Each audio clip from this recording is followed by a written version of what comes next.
Muito bem, senhores, retomando então a nossa tarde aqui no nosso simpósio, tá?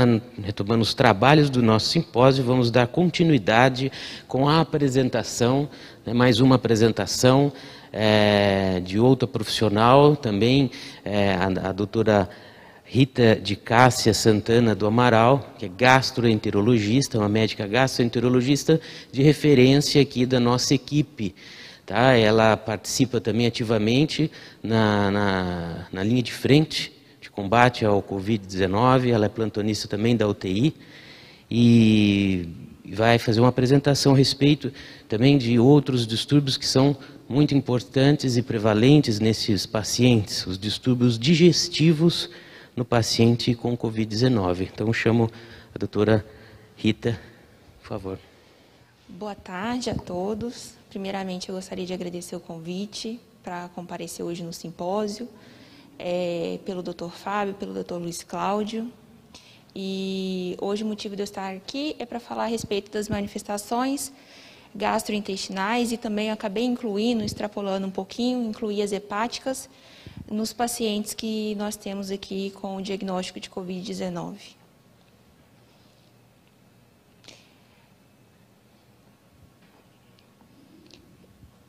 Você pode me dar, por favor? Não.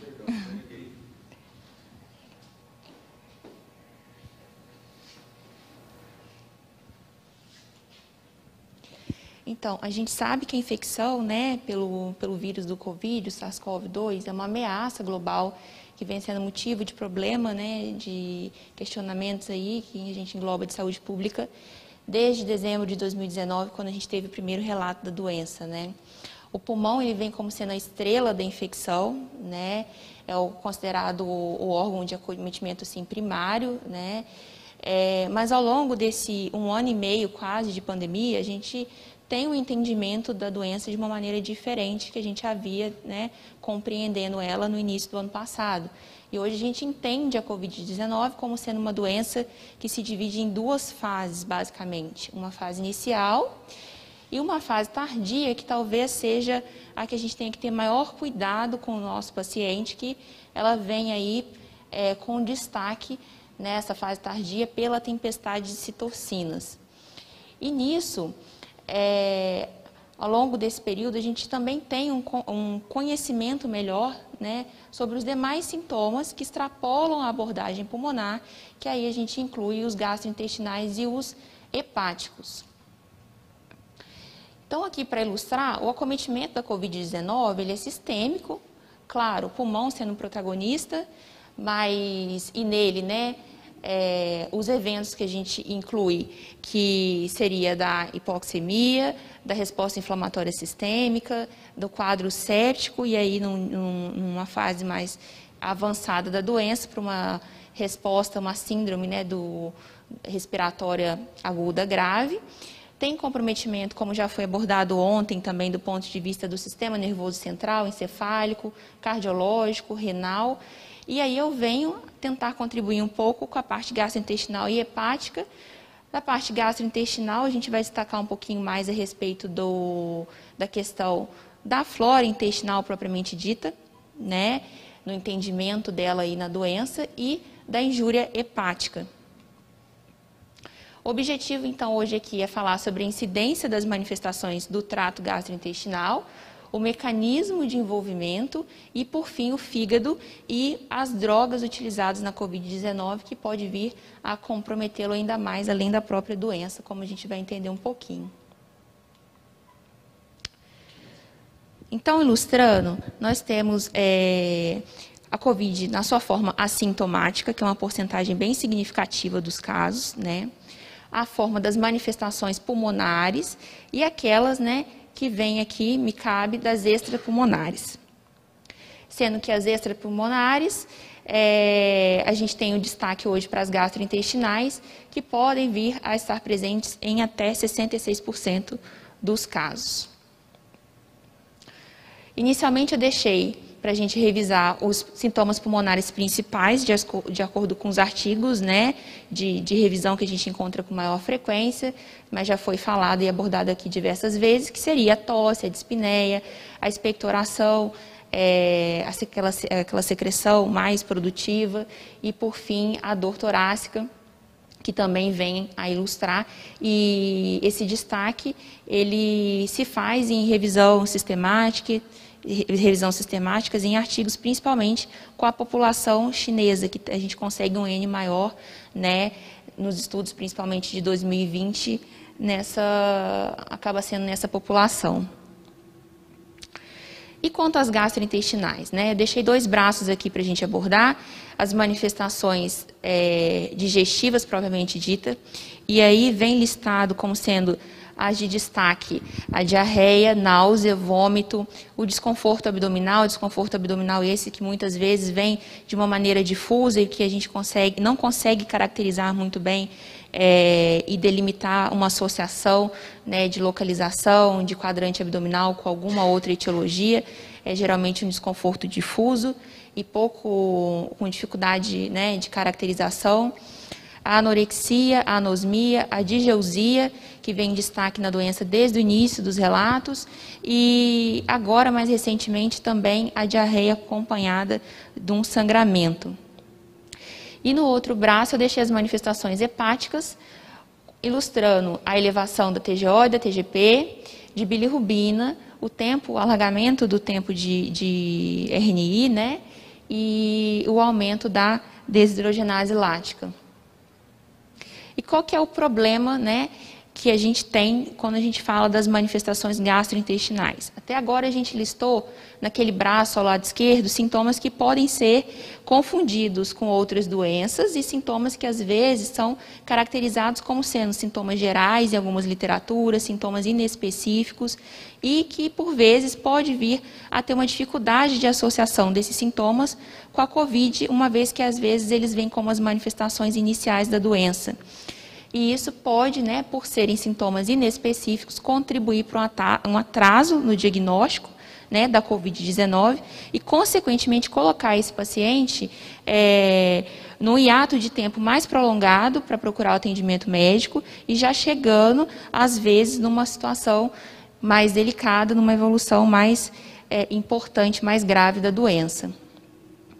E como que a gente entende, né, esse acometimento do trato gastrointestinal, né, como que nós podemos explicar o que a gente tem até agora na literatura que podemos fundamentar esses sinais e sintomas, né?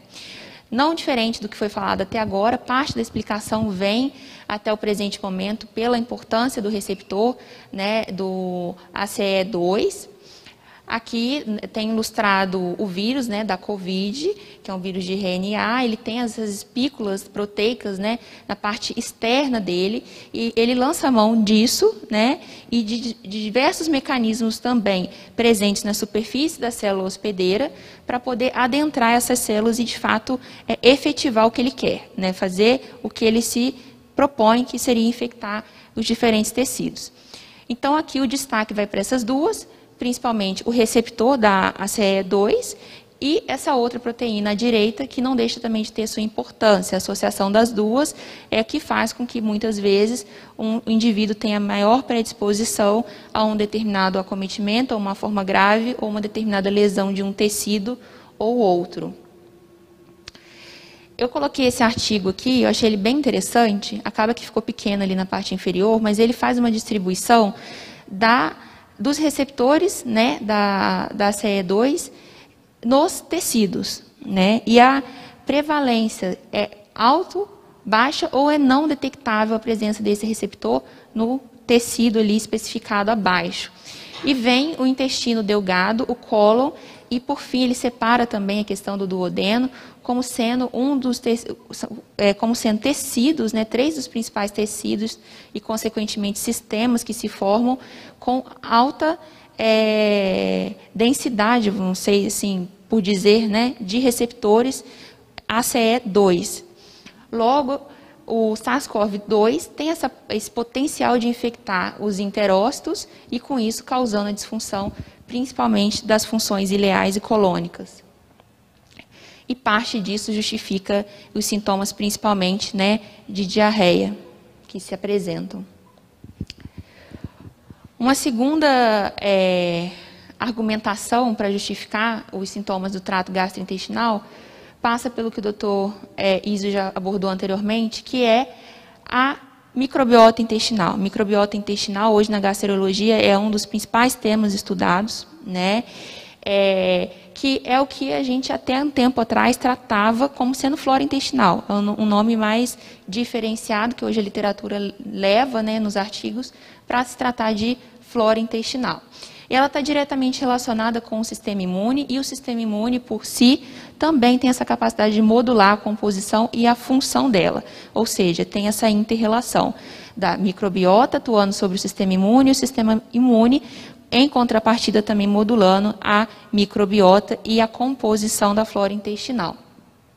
Uma vez tendo uma alteração nesse ciclo, né, ou talvez nesse equilíbrio, por assim dizer, a gente cria a condição de uma disbiose intestinal, né, que seria justamente a perda desse, por assim dizer, equilíbrio.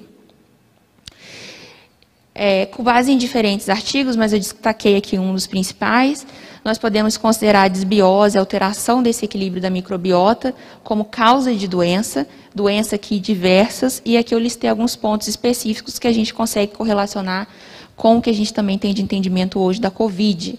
Essa diversidade de flora intestinal, ela diminui com a idade, então o envelhecimento, o processo de envelhecimento favorece essa disbiose e, consequentemente, a disfunção imune e a inflamação.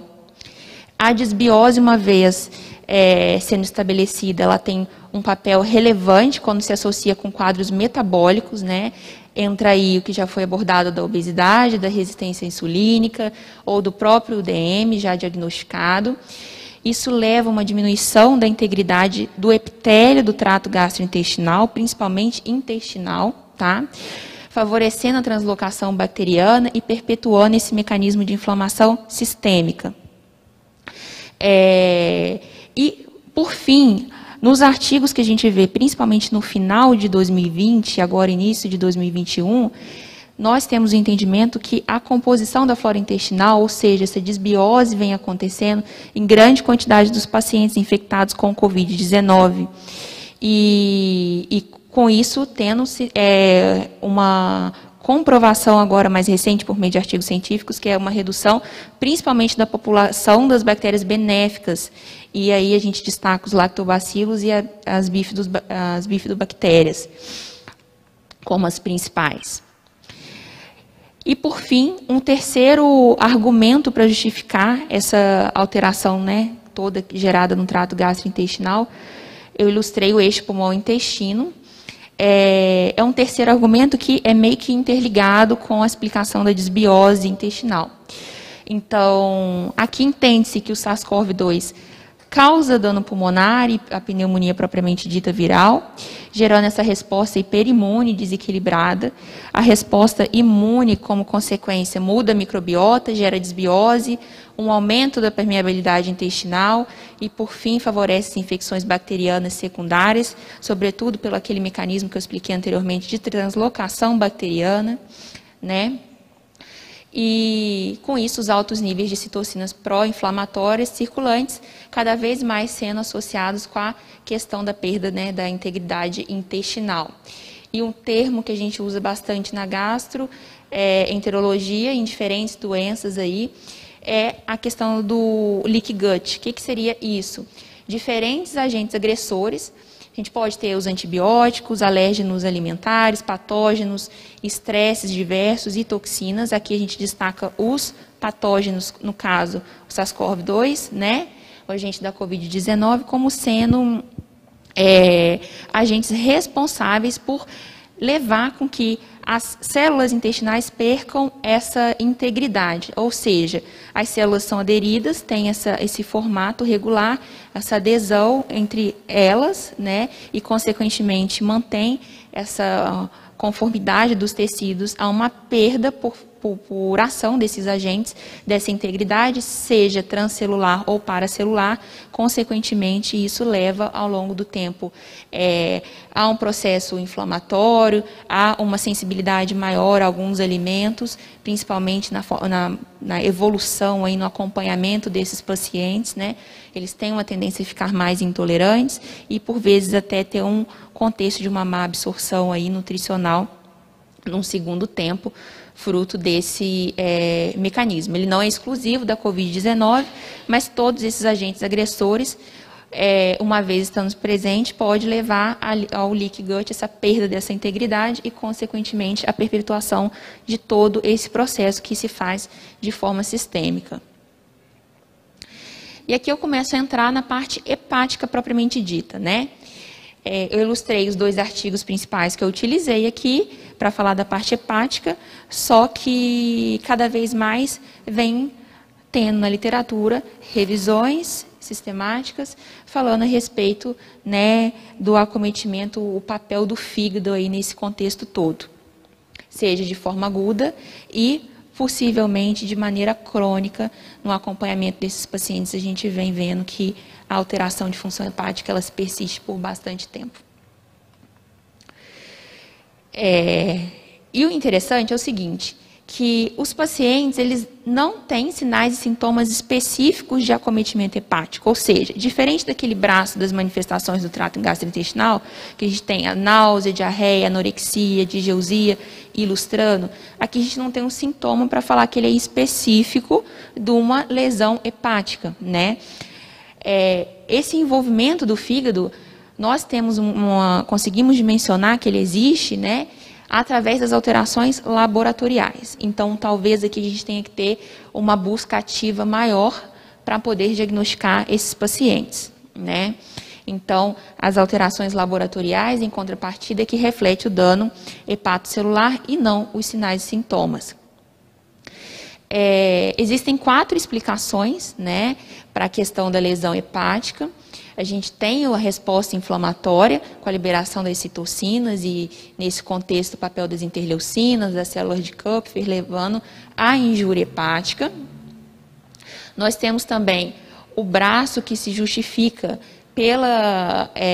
pelo receptor, né, da angiotensina, receptor esse que tem uma quantidade significativa no fígado, mas mais ainda, talvez um dos órgãos mais que tem uma densidade maior desses receptores são os colangiócitos, também tem uma importância bem significativa, então passa por aquele raciocínio que eu fiz anteriormente, do acometimento do receptor, levando a lesões do ponto de vista hepatocelular e também colestático, justificando a injúria hepática. A resposta inflamatória gerada pela pneumonia e também a SARA, né, como consequência aí mais grave. Esses pacientes, a gente sabe, pela rotina nossa da UTI, que eles evoluem com hipoxemia importante e muitos deles com um choque significativo. Então, se associa a hipoxemia com o choque, esse choque diminuindo a perfusão hepática e, como consequência, a gente também tem uma lesão, uma injúria, aí, hipóxia, fruto da hipóxia e também fruto da hipoperfusão desse fígado, né? E por fim, que é uma das estrelas, aí não deixa de ser, de toda essa discussão que gira em torno do Covid atualmente, vem o papel das drogas, né? Diversas drogas que a gente já utilizava e hoje talvez com maior frequência nós utilizamos no tratamento, nesse coquetel de Covid aí que o próprio artigo destaca, né? Elas têm potencial hepatotóxico, então nós temos que ter essa atenção quando nós tratamos os nossos pacientes, né? Então, aqui eu destaquei esse algoritmo, ele fala da lesão hepática induzida por drogas na Covid-19, né? Lesão hepática induzida por drogas na gastro, a gente tem uma titulação que a gente dá a isso, chamado DILI, né?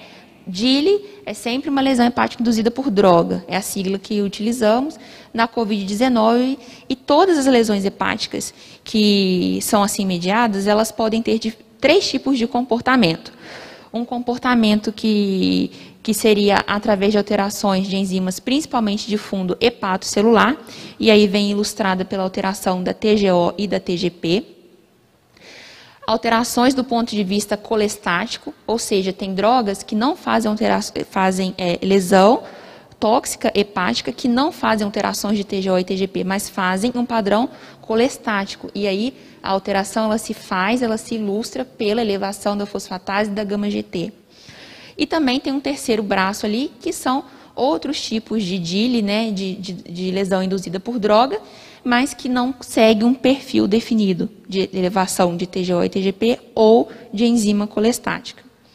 Na alteração de transaminases, nós temos essa lista de drogas.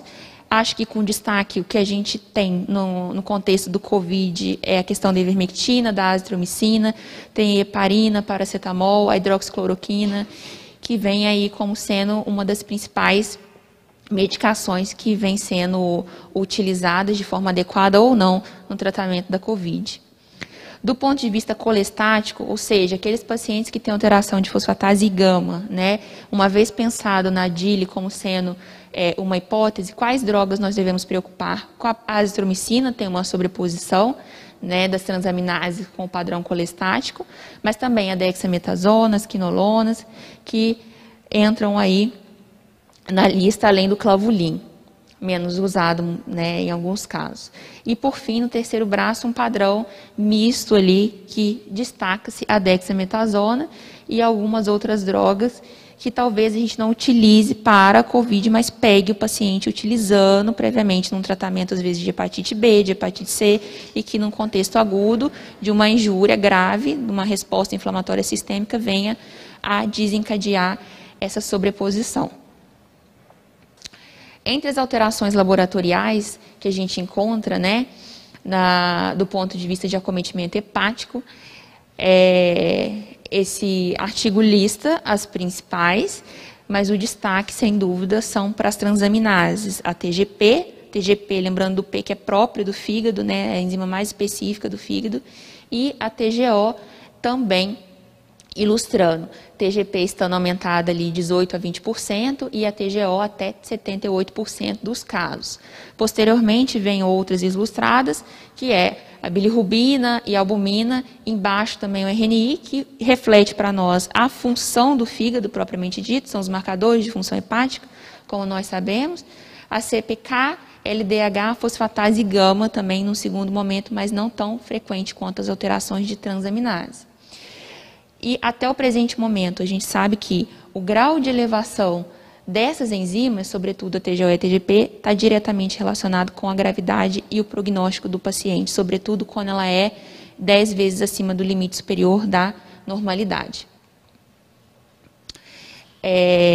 Aqui eu deixei um último algoritmo que fala a respeito do manejo desses pacientes, né? Como que a gente deve raciocinar num caso um paciente seja diagnosticado no ambiente de enfermaria ou mesmo de terapia intensiva como o nosso, com COVID, que tem alterações de transaminase. Nós devemos considerar outras etiologias, incluindo as hepatites A, B e C, né? Se julgar necessário, pedir o painel serológico para o diagnóstico diferencial. Revisar as medicações, priorizar, muitas vezes, metodologias à beira-leito para tentar elucidar melhor o que está acontecendo. É uma lesão induzida por droga, uma lesão realmente fruto de COVID, da resposta inflamatória sistêmica. Pode ser um efeito trombótico, como a gente tem lesões tromboembólicas, né, de outros sítios, também pode ter na vascularização hepática. E aí uma obstrução biliar, uma trombose venosa, ilustrando. Sendo possível o diagnóstico à beira-leito, caso contrário, realizar o deslocamento do paciente para elucidação por meio de método de imagem, o que muitas vezes é difícil na nossa realidade, porque os nossos pacientes chegam num ponto que são praticamente intransportáveis por conta de ventilação mecânica, estabilidade hemodinâmica, como nós sabemos. No segundo momento, havendo a estabilização ou a queda das transaminases, a gente mantém o monitoramento. Caso contrário, se perpetuar a elevação da TGO e da TGP, consideramos também avaliar outras causas, como miosite, a própria isquemia, o contexto da liberação das citocinas, e levar também aí em pauta remover o que conseguir, né, dentro da prescrição do paciente os agentes que possam ser hepatotóxicos, né. Eu destaco aqui, vocês vejam que eu não trouxe nada do ponto de vista de segmento do paciente. Ou seja, a gente tem o entendimento das enzimas que podem estar alteradas, a importância disso, muitas vezes, no prognóstico, né, do paciente que a gente tem no ambiente, seja de enfermaria de UTI, mas o segmento de laboratório desses pacientes, ou seja, há um protocolo que fala que essa rotina laboratorial, uma vez sendo alterada, tem que ser seguida de 6 em 6 meses, de 3 em 3 meses, ou mensal, ou semanal. Não tem isso na literatura até o presente momento. A Sociedade Brasileira de Hepatologia, de Gastro, ainda não trouxe, não agregou para a gente um protocolo que pudesse regulamentar o segmento desse paciente. Né? Segmento que pode ser intra-hospitalar, enquanto ele estiver aqui, se tiver as enzimas alteradas, e segmento, às vezes, ambulatorial, no ambulatório pós-Covid, né? Não tem isso regulamentado. Então, acaba que é uma coisa que a gente extrapola dessa ilustração para um protocolo de cada serviço, né? Então, aqui eu concluo, trazendo, né, o que a gente sabe, que o entendimento da Covid é hoje como sendo uma doença sistêmica, que os sintomas não são exclusivamente pulmonares, a possibilidade de manifestações gastrointestinais por vezes, né, e talvez com uma frequência significativa, ela precede as manifestações pulmonares, e isso, como eu destaquei anteriormente, pode atrasar o diagnóstico e, inclusive, contribuir para um pior prognóstico do paciente, né? E a importância desse acompanhamento da função hepática e do uso cauteloso das medicações que têm um potencial hepatotóxico, né? Obrigada. Novamente agradeço o convite e a oportunidade de estar aqui hoje com vocês. E me coloco à disposição para perguntas, caso tenha alguma dúvida. Inicialmente, né, agradecer e cumprimentar você, né, Rita, realmente que rapidamente se integrou à nossa equipe, né, já chegou aqui no olho do furacão do Covid, né, e já hoje é uma integrante tão importante, né. O aparelho digestivo, né, até poucas décadas atrás, ele era visto assim com uma importância um pouco menor entre os órgãos, né.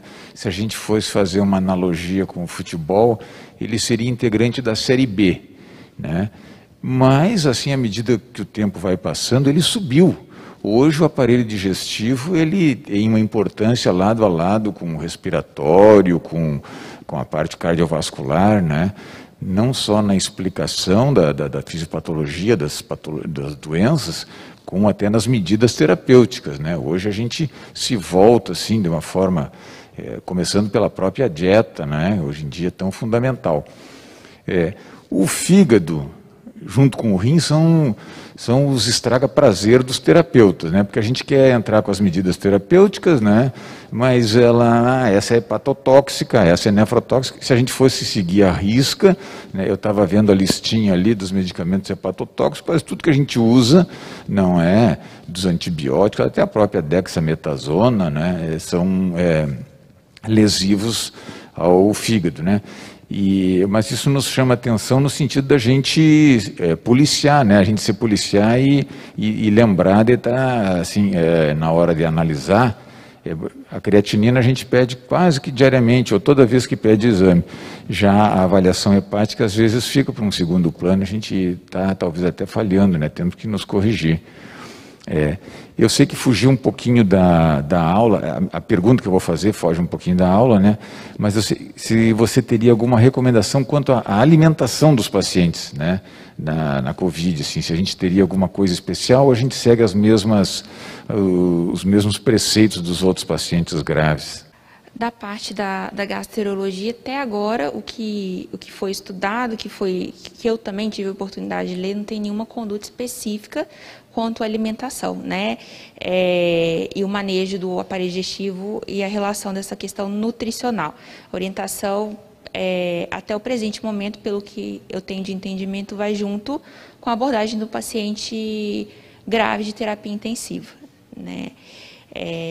Pacientes que, por vezes, a gente mantém via oral, por vezes tem que suprimir por conta do risco, né, de via aérea, risco iminente de intubação e talvez, devido à gravidade, muitos deles a gente acaba mantendo um período aí de dieta suspensa um pouquinho mais prolongado, que devido à gravidade fazem uma gastroparesia, como todo paciente crítico, e, consequentemente, uma estase bem significativa, e acaba que a gente tem que, por vezes, suspender, e se isso se prolonga ao longo de horas, dias, aí talvez considerar uma via alternativa, mas é um segmento como de um paciente de UTI, de um paciente crítico, tá? Bom, realmente eu concordo com o Dr. Luiz, né? A gente se preocupa muito com ventilação mecânica, muito com a função pulmonar, a gente se preocupa muito com a questão hemodinâmica mesmo, os distúrbios hidroeletrolíticos, né, todo o metabolismo, e às vezes o fígado fica, né, comumente, às vezes, num segundo plano, até pela dificuldade de avaliar, né, é muito difícil a gente avaliar, né, nós temos a conduta de evitar jejum, né, justamente por conta da questão da microbiota, né, tentar fazer pelo menos uma dieta mínima, né, para evitar esse desnudamento da mucosa. Eu acho que a questão intestinal, a questão da microbiota vem cada vez tomando mais vulto, né, nas nossas condutas. E o intestino também sofre quando a gente usa vasopressor, quando tem disfunção. Então, realmente é muito importante, muito esclarecedora a sua apresentação. Excelente. Muito obrigado.